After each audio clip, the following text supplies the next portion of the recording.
Bonjour à tous. Dans cette vidéo, on va voir comment afficher une image en PHP, après comment afficher des images dans un tableau, et enfin on va parler des sessions, c'est-à-dire pour mémoriser des variables.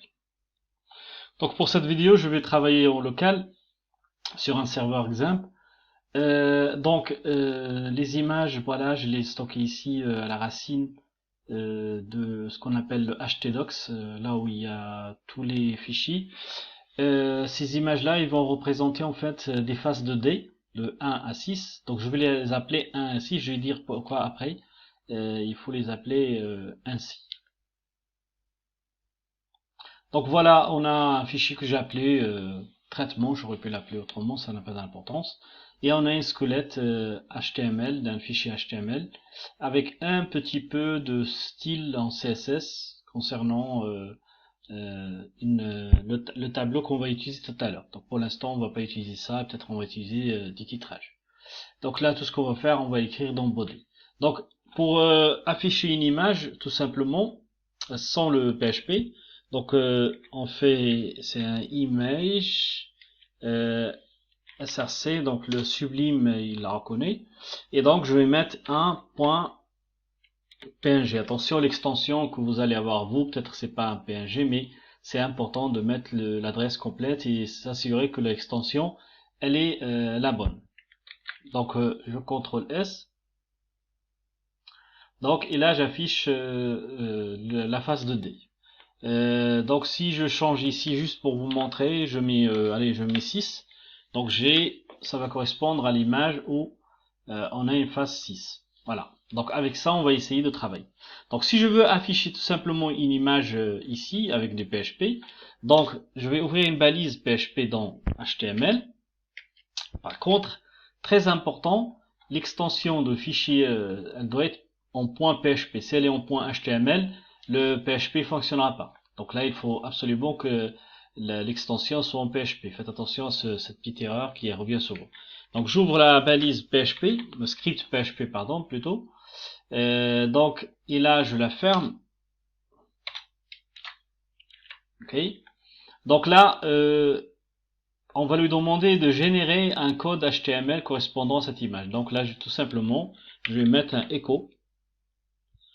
Donc le mieux, c'est d'utiliser des apostrophes au lieu d'utiliser des guillemets, quoi. Pourquoi? Parce que HTML est déjà écrit avec des guillemets. Si vous utilisez des guillemets pour afficher ce texte-là, donc il risque d'y avoir un conflit. Donc là, normalement, l'image, elle change pas. Donc si ici je change, je mets 1.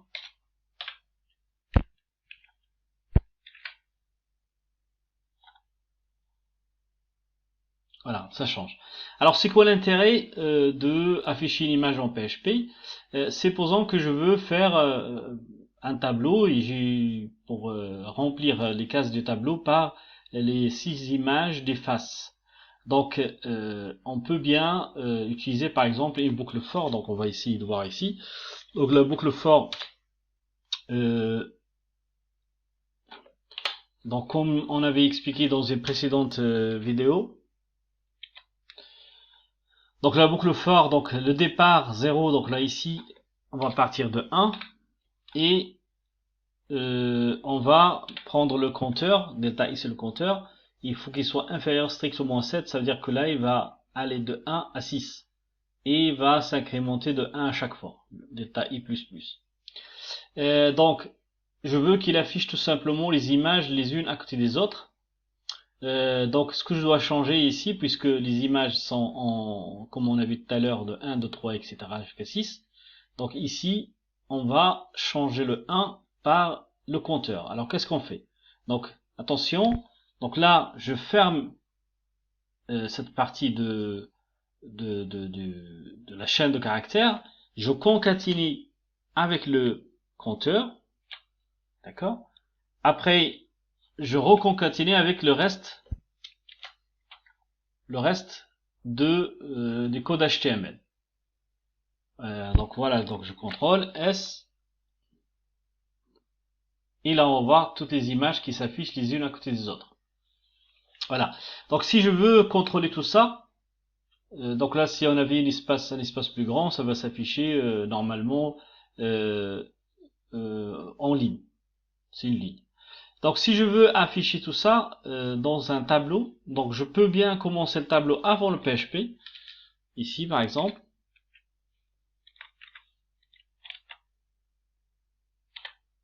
Table, pardon. Donc je ferme la table. Donc là c'est bon, il l'a complété. Donc ça, je vais le mettre dans une ligne. Donc la ligne, on a dit que ça commence par tr et ça ferme par tr. Et donc l'image, on va la mettre dans une cellule. Je vais l'appeler cette cellule par exemple td. Et là je ferme par td. D'accord? J'enregistre. Je vais voir s'il y a quelque chose qui change ici. Voilà. Donc il l'a mis dans un tableau avec une seule cellule. Si je veux par exemple ici rajouter une autre cellule et mettre l'ordre de chaque image, c'est possible. Par exemple ici on va mettre tout simplement image numéro. Donc là je vais agrandir pour que vous voyez mieux le code pour l'instant. Donc image numéro. Et là encore je vais sortir de la chaîne de caractères, c'est-à-dire je vais concaténer.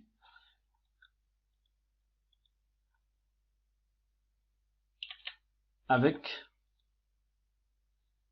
le compteur $i. Alors, bien évidemment, il y a d'autres façons de faire, mais bon, moi je vous conseille d'utiliser une seule façon de faire et la travailler souvent jusqu'à ce que vous la maîtrisiez. Après, vous allez avoir essayer de voir autre méthode. Donc, on va voir ce que ça donne ça comme programme. Tac. Voilà. Donc, il rajoute à chaque fois une deuxième cellule, il écrit image numéro 1, image numéro 2, image numéro 3, ainsi de suite. Voilà pour l'utilisation des images en PHP.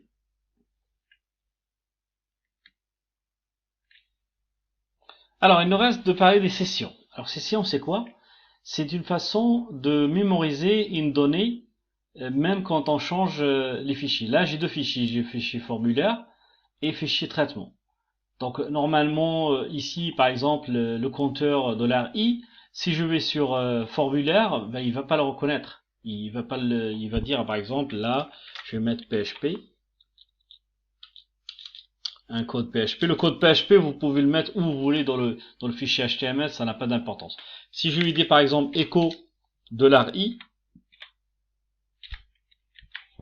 et donc là je vais voir le résultat. Donc là on a dit bien. Donc là, on voit pas l'erreur, mais si je colorie, en fait, il me dit que indefinite variable, le variable $i, il la connaît pas en fait. Voilà, à la ligne 35. Alors, pour ça, si je veux par exemple qu'il reconnaisse ce variable partout où je vais, dans tout les fichiers, c'est-à-dire il faut que je crée une session, et cette session, elle s'écrit sur le serveur, mais elle sera accessible pour tous les autres fichiers. Alors ici, tout simplement on rajoute en fait un, un code session, donc session start ici. On peut le rajouter où on veut hein, dans le code. C'est ça. Bien sûr, il faut pas le mettre dans la boucle parce que sinon ça va régénérer à chaque fois une session. Et donc dans session start, on va créer une variable qu'on va appeler, c'est une variable globale aussi, $session.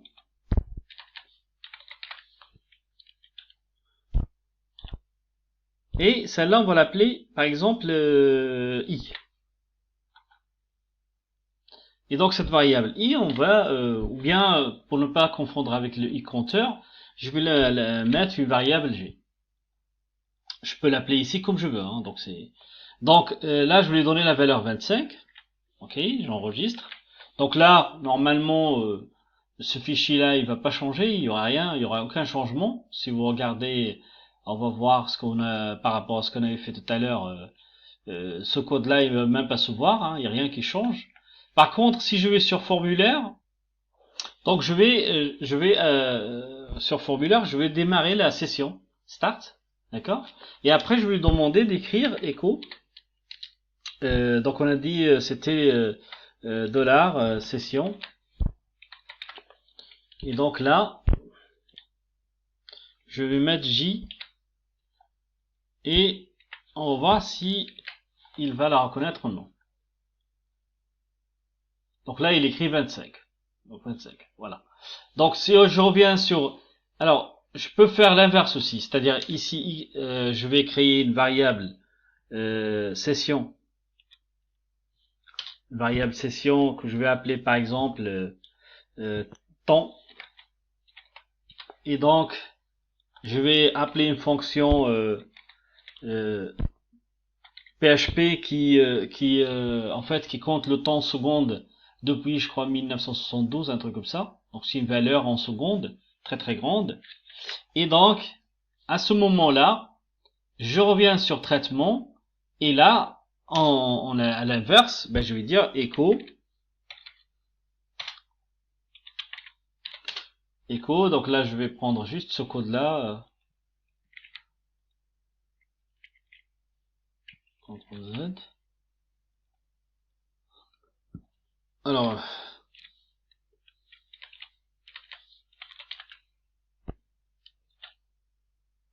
on a appelé le temps.